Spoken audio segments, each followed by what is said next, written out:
आज आप आए सर, क्या बैठा सर चर्चा करने आए हुए सर कोयले में सर एक बाइक उसके बाद तो ढूंढना मुश्किल हो जाएगा नहीं थोड़ा सा आसान हो जाता है।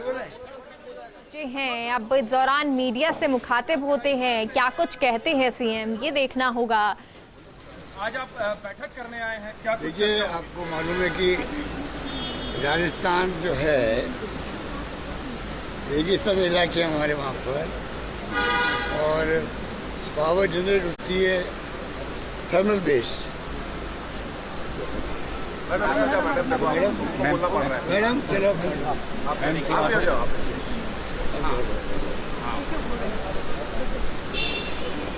तो हमारे वहाँ पर थर्मल प्लांट लगे हुए ज़्यादा, बिना कोयले चल नहीं सकते, हमें डिपेंड रहना पड़ता छत्तीसगढ़ पे ही। हालात ये हो गए कि 4,500 मेगावाट बिजली के पावर प्लांट जो हैं, अगर कोई सप्लाई नहीं होता यहाँ से तो बंद हो जाएंगे। आप सोच सकते हो कितना बड़ा क्राइसिस आएगा पूरे स्टेट के अंदर, कोई कल्पना नहीं कर सकता।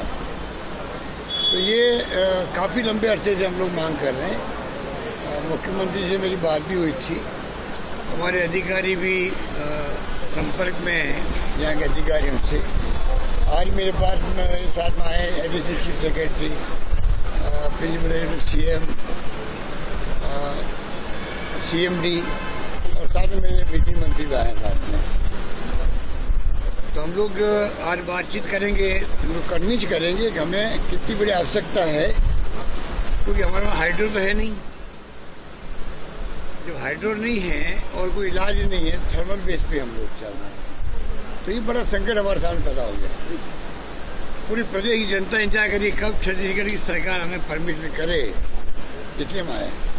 सर जैसे सर आपकी वहाँ प्रदेश की जनता सर इंतजार कर रही है कि जितनी जल्दी हो सके कोयला है, वैसे सर यहाँ की जनता जिससे आप कोयला मांगने आए सर, वो लोग भी प्रोटेस्ट कर रहे हैं सर कि हमारा एरिया है, उन लोग जंगल है, नीचेस्ट बायोडाइवर्सिटी जोन है, तो ऐसा है, आप ठीक कह रहे हैं। हर राज्य की अपनी समस्या होती है, हमें उसको भी अप्रिशिएट करना चाहिए। अगर यहाँ की समस्या कोई है तो हम लोग भी उसको अप्रिशिएट करते हैं, और पूरे मुल्क में जो है जहाँ जहाँ रिक्वायरमेंट होती है तो भारत सरकार सोच समझ के यदि परमिट करती है। ऐसा नहीं है कि भारत सरकार ने बिना पूछे हुए यदि परमिशन दे दी हो और हम लोगों ने मांग कर ली हो। भारत सरकार के पर्यावरण मंत्रालय, फॉरेस्ट मिनिस्ट्री सब कुछ असेसमेंट करने के बाद देती परमिशन देती है।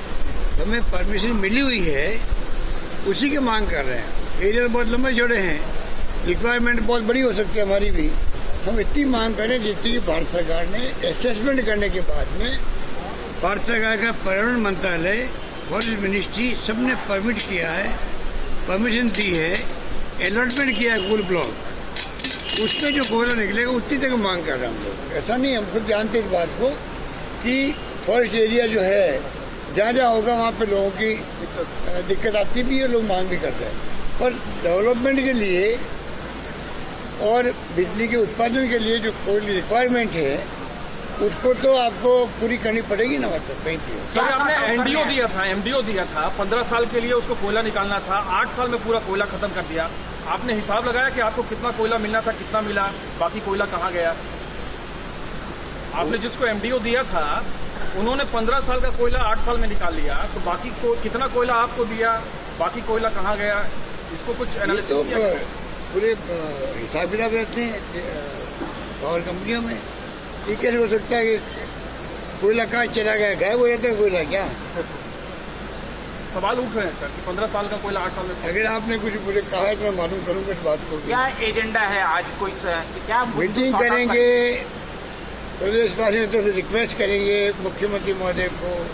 हमारे अधिकारी लोग आए हैं, भंवर सिंह पाटिल जी हमारे बिजली मंत्री जी आए हैं, हम लोग उनको कन्विंस करने का प्रयास करेंगे कि हमारी रिक्वायरमेंट किस तरह की है और कैसे क्राइसिस है। अभी कोयले को लेकर हम डेस्परेट हैं, कैसे हमें जल्दी कोयला मिले, वरना हमारे पावर प्लांट बंद हो जाएंगे।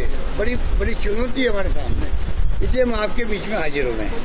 बहुत लगातार पेट्रोल डीजल की कीमतों में उछाल है, पेट्रोल डीजल की कीमत बढ़ रही है, केंद्र सरकार का नियंत्रण हो रहा है।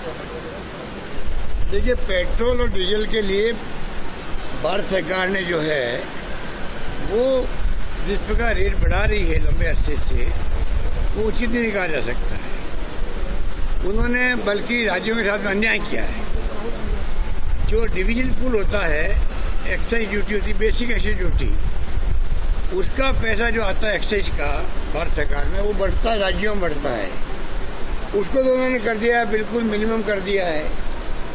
और additional excise duty, special excise duty और सेस लगा दिया। वो जो था उसको बढ़ा दिया, उसमें राज्यों का हिस्सा नहीं है। तो एक प्रकार से भारत सरकार ने लंबे अरसे तक लूटने का काम किया है। पूरे देशवासियों के जब रेट आप बताइए, अंतर्राष्ट्रीय कीमतें बहुत कम आ गई थी, यूपीए गवर्नमेंट में जब बढ़ गई थी, ये लोग हल्ला करते थे, मोदी जी हल्ला करते थे।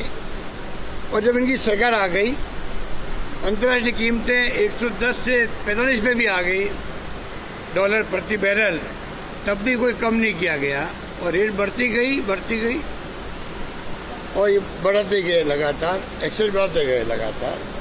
उसके कारण से बाद में चुनाव आए अभी 5 राज्यों के, उससे पहले पहली बार इन्होंने कम करने की कोशिश करी, वही बहुत मामूली कम किया। चुनाव से 5 राज्यों के चल रहे थे, जानबूझ करके इन्होंने उससे प्राइस नहीं बढ़ी, जबकि मालूम अंतर्राष्ट्रीय कीमतें बढ़ रही है।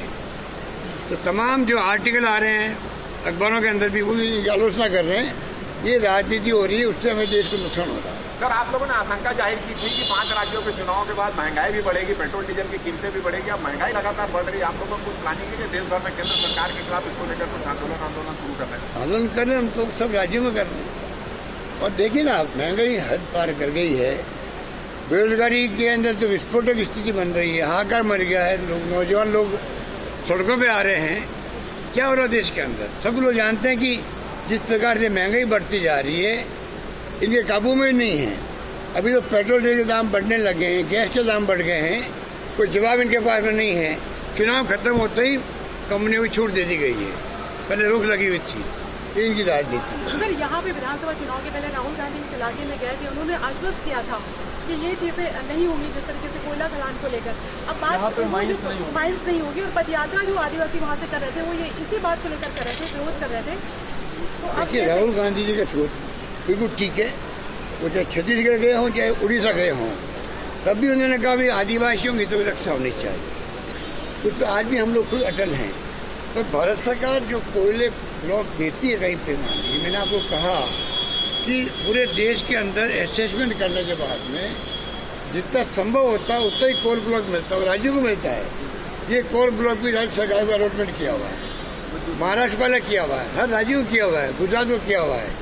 उसके अकॉर्डिंग टू हम लोग मांग कर रहे हैं। हम भी नहीं चाहेंगे कि जन भावनाओं का आदर नहीं हो, हम भी चाहेंगे उनका आदर। उनका कहना है सर कि बड़ा नुकसान उनको होगा, और फिर वो कहाँ? नहीं, असेसमेंट करने के बाद में जितना कहा गया उतना ही कोल हम मांगे। Thank you. कश्मीर फाइल